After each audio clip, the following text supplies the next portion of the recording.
নমস্কার, আমি শান্তনু পাত্র। তোমরা এখন দেখছো অ্যাম্বিশন স্টাডি। আমরা আলোচনা করছি কলকাতা পুলিশ প্রিলিমিনারি 2024-এর প্রশ্নপত্র নিয়ে।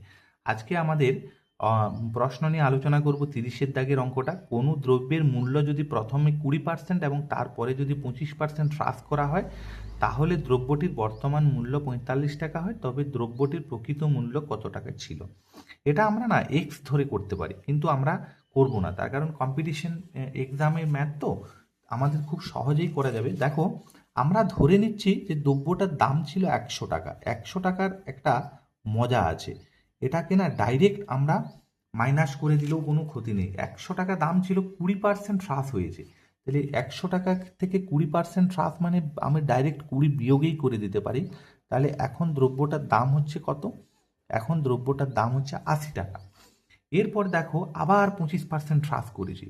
তাহলে 25% হ্রাস করা মানে কি জানো? এখন দ্রব্যটার দাম আছে 80 টাকা, আমি এর থেকে 25% আবার হ্রাস করছি।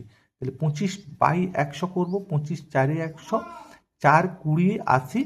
তার মানে এখন দ্রব্যটার দাম 80 থেকে 20 যদি চলে যায়, তাহলে হচ্ছে 60 টাকা হচ্ছে দ্রব্যটার দাম। এখন দ্রব্যটার দাম হচ্ছে 60 টাকা। ঠিক আছে। এরপর একটা মজার জিনিস হচ্ছে যে এখন দ্রব্যটার বর্তমান মূল্য যদি 45 টাকা হয়, তাহলে প্রকৃত মূল্য কত ছিল? প্রকৃত মূল্য তো আমি 100 ধরেছিলাম।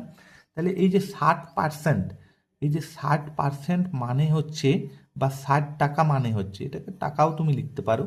60 টাকা মানে হচ্ছে এখানে 45 টাকা। 1 টাকা মানে হচ্ছে এখানে কম হবে 45/60 টাকা। আর আমি তো ধরে করেছিলাম 100 টাকা নিয়ে, তাহলে 100 টাকা মানেটা কত দাঁড়ায়, সেটা হবে আমাদের এখানে অ্যান্সার। এখানে এটা দাঁড়াচ্ছে, 0 0 কাটুক, 2 3 6, 2 5 10, 3 15 45, মানে এটা দাঁড়াচ্ছে 75 টাকা। 15 5 75 টাকা। তাহলে এটা আমাদের সঠিক উত্তর কত হবে? 75 টাকা উত্তর হবে। এটা হচ্ছে সব থেকে সহজ প্রসেস, এক্স না ধরে। এখানে দেখতেই পাচ্ছ যে 75 টাকা অপশানে আছে, তাহলে 75 টাকা হবে সঠিক উত্তর। আশা করি তোমাদের বোঝাতে পেরেছি। ধন্যবাদ ভিডিও দেখার জন্য। যদি ভালো লেগে থাকে তোমরা লাইক শেয়ার কমেন্ট করবে।